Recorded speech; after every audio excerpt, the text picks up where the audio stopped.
welcome back to another episode of Breaking Character. My name is Jordan Page Suddeth. I'm the show creator and host. Thank you so much for tuning in today. My voice is being a little weird. Okay, sorry. Today I am so excited to have Steph Przecitomski on the show. Steph Przecitomski is a 17-year-old writer, actress, and filmmaker, the playwright of Limbo's Woodland at the Chain Theater in New York City, editor and founder of Suits and Sage magazine, and current screenwriter for Future is Female Productions. So without further ado, let's head to Zoom. All right, everyone, I am so excited to be here this morning, because it's morning for us, with Steph. Steph, how are you doing? How's your day going so far? I'm good. This is my first time waking up this early in a while. I'm sorry. It's all good. It's good. It's good for me, you know? You do not sleeping late. Yeah, and I mean, I will say too, your hair, your makeup, your clothes, like you look flawless. Meanwhile, I'm in a sweatshirt, so you know we see who's still in the outfit game today. But I am so excited to have you on the show. As I was saying before we hit record, I am so excited to interview you. And so let's start this off with two truths and a lie. I'm going to attempt to guess which one is the lie is. I've been doing well so far. The past few interviews, I've gotten it right, but I have a feeling I might break that streak today. So whenever you're ready, and I will attempt to guess. Okay. I had trouble coming up with these because they all seemed ridiculous, but one, I was in a snail mail music video. Two, I once filmed in a location where an unsolved murder happened. And three, English is not my first language. Oh my gosh. Okay. Regardless of which one's the lie is, I definitely want the story on the second one. I am gonna guess. Okay, oh gosh. If I should say if the second one is the true one. But I'm gonna guess that the first one's the lie. No, which one's the lie? The second one. Darn it. But Yeah. Also super interesting. So English isn't your first language. What is your first language then? Russian. That is so cool. That is so cool. How was it like? Did you learn English and Russian simultaneously or English afterwards? I learned English like a couple years after learning. I was like 6, so it's not that crazy, but No, I mean, considering I took like 3 years of Spanish and still don't like know. So how was it like? Because I've heard that English is a difficult language to learn when it is your second language. Would you say that that's true? Yeah, I think it depends because like I learned it during my like formative years, so I don't think it's that hard. But I imagine if you were learning it like later in life, it'd be like, why is it so confusing? Yeah, because I know too, we just have like a lot of slang terms and they change often, and you're like, wait, so this is this and this is that, and so that is so cool. And then wouldn't if the second one had been true, that would have been crazy. I mean, it's actually the funny part is that it's technically a lie right now because I haven't filmed there yet. Ooh, yet. Yeah, I have a location. I'm doing this project and I have a location that it's like these like tunnels that are abandoned now, and they're like basically public property. A lot of like teenagers like hang out there or whatever. I say as I am also a teenager. But yeah, and I wanted like that location, like creepy tunnels, you know? And I Googled it and I saw like missing persons case, and I was like, uh-oh. That's not what you want to hear, where you want to bring actors out. Like, come to this location. Also, someone was murdered here. Oh no.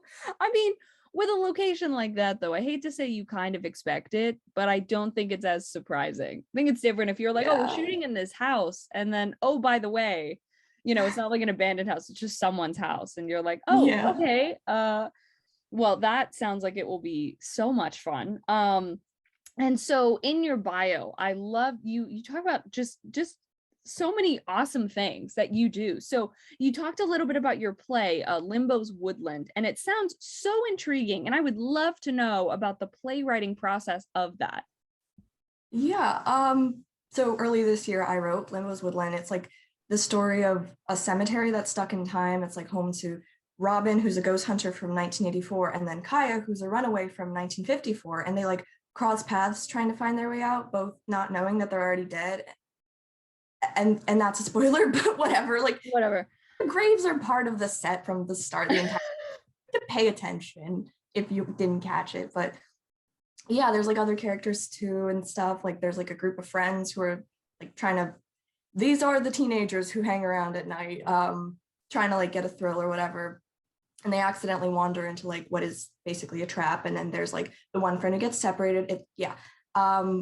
And it was playing this summer at the Chain Theater in New York City for the One Act Festival, which was essentially my directorial debut.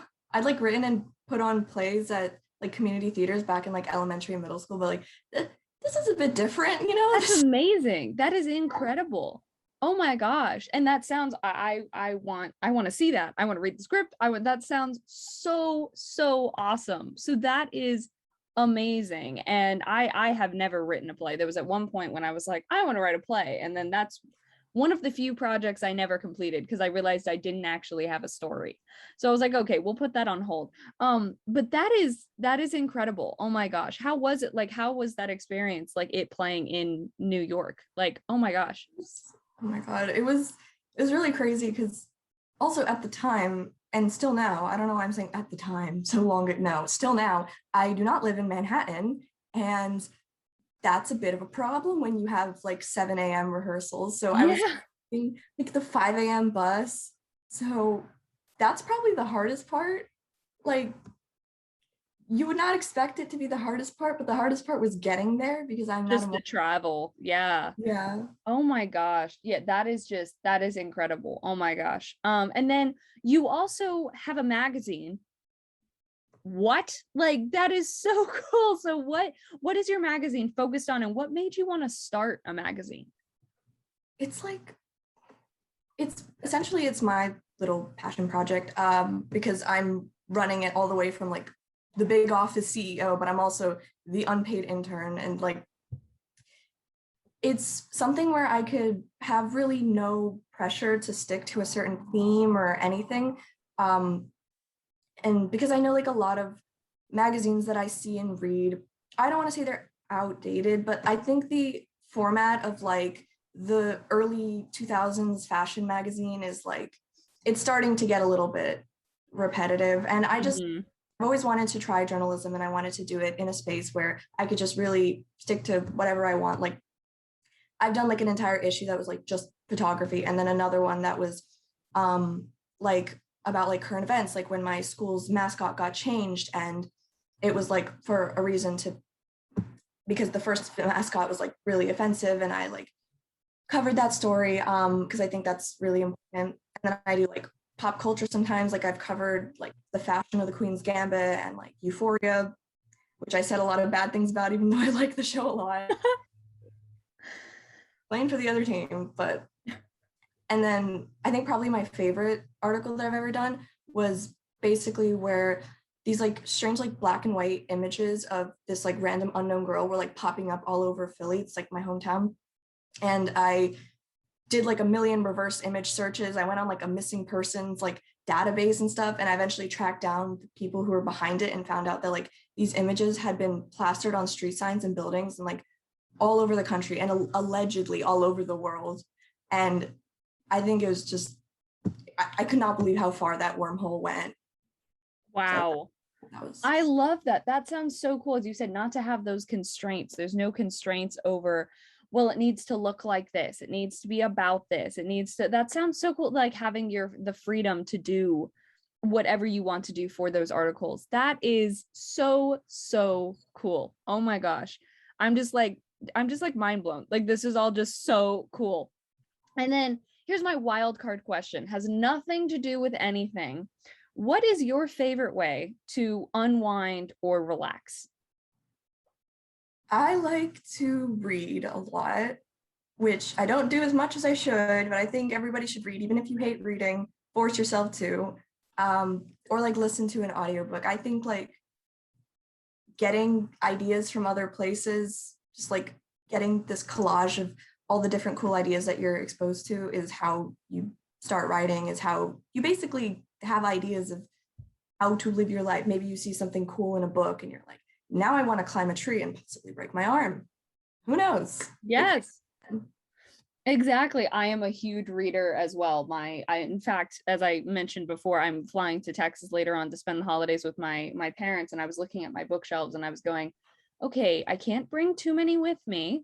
Which ones am I going? And I have literally like 75%, maybe 70% now of my shelves are unread books, which is a problem. It is a problem. So I'm trying to make it through like getting those. So it was, trying to figure out, okay, what do I bring with me? What do I not? And yeah, I totally agree. I love reading. It does. It influences your ideas, but not so much to where you're like, oh, now I'm accidentally writing something and definitely copying this person's work. Like it's just all different like influences that kind of come together. And then I think it just like pushes your creativity, right? It's like, oh, well, I hadn't even thought about that. And that's such an interesting way to do that. And then it just, gets your creativity going. So I am also a huge fan of reading. Okay, so moving on to our second game, which is called memory association. The way memory association works is I've got my random word generator pulled up here on my phone. I'm going to generate a random word once I find a good one, because sometimes they're just terrible.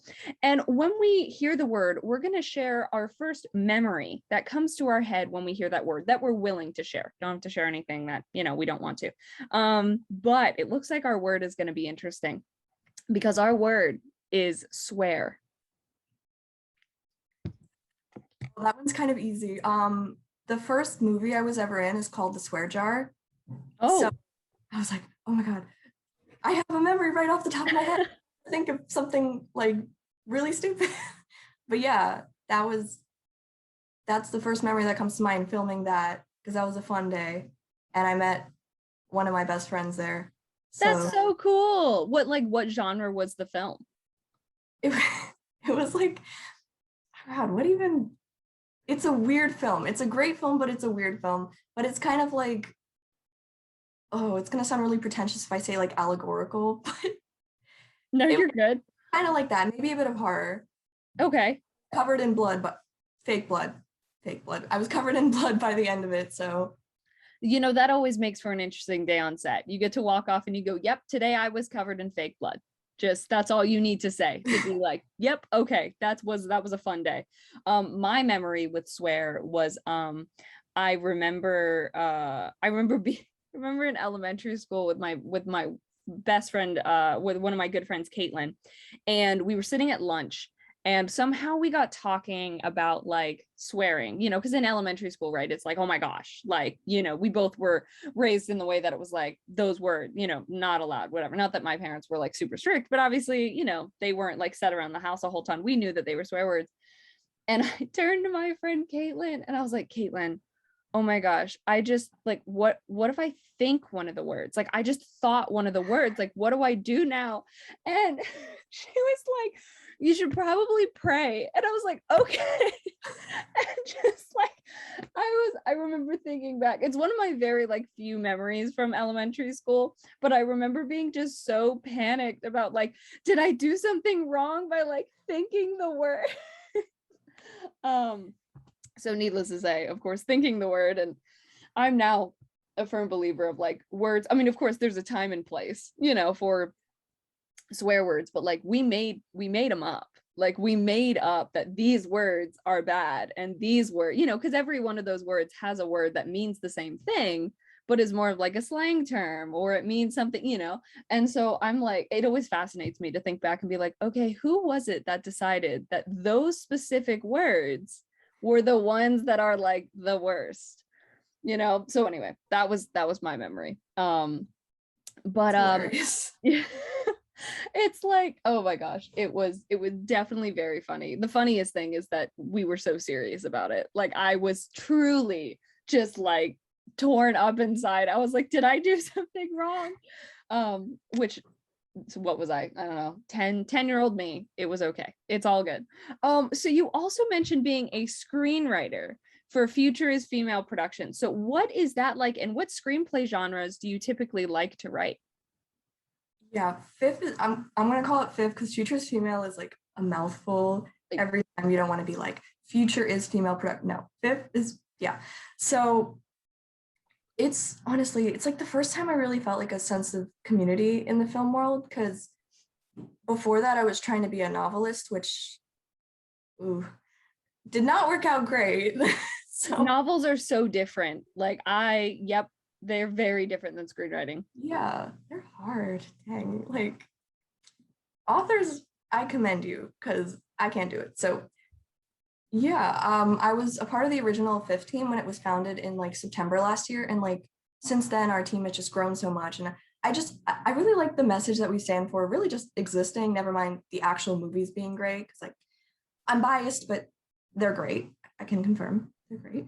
So yeah, the entire crew, crew and creative team is composed of young girls in their late teens, basically, first only in the tri-state area, but now we got people in like California, we got people like down south. It's just, we're all over. And it's just crazy how much it's grown, and honestly, how much it's grown during COVID, because obviously it's a really hard time now to like meet with everybody and get people together. And I think that with Zoom, as we are using right now, it definitely is a bit of a barrier, but it can also bring people together. Agreed. Yeah, I really love being a part of the team. We've had like 2 projects come out so far, like a feature film back in January and then a Halloween miniseries, and then another project that's been in production for almost a year now, which is crazy. That's really long. But yeah, and then like I wrote my first ever screenplay in August of last year, and so much has changed since then. Like definitely my writing style has changed a lot, because like I'm open to writing any genre, and I definitely should try out more genres, but I write like, I think my favorite genre to write would be horror, but with a lot of coming of age into it. Nice. Yeah, I feel like it's a fun combination. Like for example, like the film that's been in production for several eons now, Roads for a Lost Boy, is about like this clairvoyant girl who is the only one who could see the spirit of her dead best friend, so horror. But the girl is also on a cross-country road trip with her friends in the 70s, like trying to track down this very dead ghost friend who they believe is just missing. So coming of age. That is so cool. And I love hearing that exists, because, I'm 20 now, but when I was starting out as, filmmaking and screenwriting and stuff, and it was hard to, find that sort of community, right? Filled with people that were around your same age and things like that. And especially because filmmaking is still such a male dominated field right now. And it felt difficult to like, and I don't know if you've run into this too, or if others in your group have, but like feeling like you had to prove yourself and be like, okay, yes, I know I am younger than a lot of the others, but that doesn't mean I'm not capable of doing this. And so hearing that community exists is just I am so glad that does, because that is just, yeah. And I hope you guys will continue to grow, because to hear that now you've got California, a little bit of the South, like that is so exciting. And I love how you do screenwriting, playwriting, and journalism, which are all, I'm assuming, very, very different from each other. Yeah. It's fun to spread yourself out, because like people say like you're not supposed to spread yourself out too thin, but like do it anyway and then get good at what you're doing, Yeah, exactly. I mean, don't overwork yourself, but Yeah. like I definitely I agree. I don't see the point in like pigeonholing yourself into one thing and being like, even too, like with writing genres, right? Like, yeah, write a few of them, and sure, you have the ones you gravitate to. Like I gravitate more towards fantasy and science fiction, but also coming of age, typically, yeah, that sort of genre. But I have written other ones, and so it's like, there's no, yeah, as you said, not like, oh, well, I have to choose playwriting, journalism, or screenwriting. Not at all. You can do all of them. And then it's also too, when opportunities arise in each one of those fields, or one of those fields before the other, then it's like, okay, well, I still know what I'm doing, and this is fun for me. So that is so awesome. So could you give some advice to those that are watching? This can be any type of advice, career advice, life advice, whatever type of advice you want to give. I'd say don't substitute.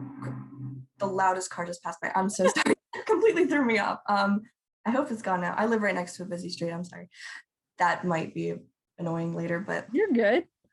in terms of advice, I'd say like don't substitute career success for like love or happiness. Like you're going to be just as miserable like sitting on a film set or on a red carpet or whatever, because if you don't separate your career from your real life, like at the end of the day, a job is still a job, and you're still a person outside of how famous or successful you are. So be a good person.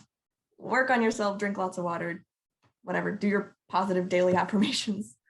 No, and that is such good advice. You're right. That it is a separate, you don't want your entire personality to become your job, because not every job is forever. And then you leave that, or that something happens, and then you're like, okay, well, what do I do? As you said, I love also drinking lots of water. You reminded me, I need to definitely drink lots of water today. And so when things get tough, what pushes you forward to keep going?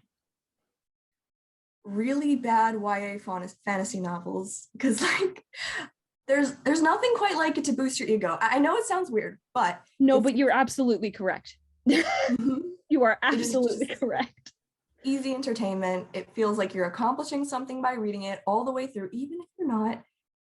Just if you have not, if anyone's watching this and has not tried reading bad YA fantasy novels, go read it. Go find a list. It's free therapy.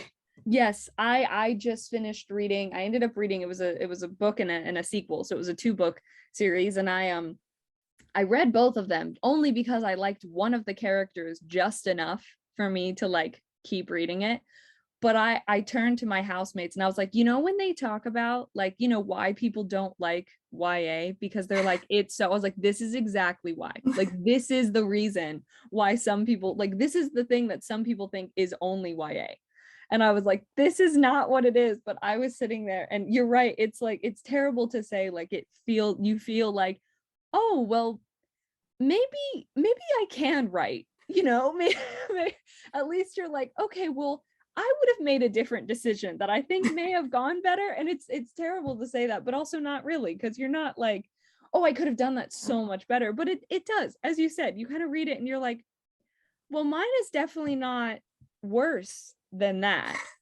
But as you said, novel writing is so difficult. So to anyone who writes at all, definitely just, very impressed, because writing is hard. What's the Grammarly commercial? Writing's not that easy. But it's just not about Grammarly. It's just writing's not that easy. And then lastly, where can people follow you and keep up with what you do? My Instagram, it's a fun place. My Instagram ad is at Hidden Nympha, and then the fifth Instagram and TikTok are both fifth.productions. Magazine's Instagram, it's just a lot of Instagram. We love Instagram on this side of the computer, I guess. I'm going with that, but yeah, my magazine's Instagram ad is at Suits and Sage. And if you want to go the extra mile, follow at White Rabbit Film Festival on Instagram or TikTok for a secret project. I sound like a YouTuber saying that, but it is a secret project for now. So go do that if you want to be in the know, I guess. Be in the know. Yeah, be ahead of all the others who aren't following the secret project. Well, all of that will be in the description box below, so everyone can go check out those Instagrams and the TikTok for Futures Female Productions. And yeah, those are all my questions. So thank you so much again for being on the show. This was so much fun. Yeah, thank you so much. It was really great talking to you. I am so glad. I hope you had a good time. I had a good time. And so I'm going to go ahead and click stop on the recording, and we are going to head out of Zoom. Thank you so much again for watching. I really hope you enjoyed. If you did, feel free to, like the video, subscribe if you want. If you don't want to, no big deal. You can check out Steph and I's social media in the description box below, where you'll also find a link to submit yourself if you're creative and you're interested in being on the show. Next week, I am super excited to have Matthew Schmid on the show, and oh my god, my brain is just not working. See, this is the behind the scenes stuff, right? It is like 9:30 in the morning, which is not that early for me, but I fly out somewhere. I have to go to the airport in like 2 hours, so my brain is like thinking of 14 different things at once. Anyway, as I said, super excited to have Matthew Schmid on the show next week, so be sure to tune in so you can see his vlogs and his interview. So thank you so much again for watching, and we will see you next Tuesday.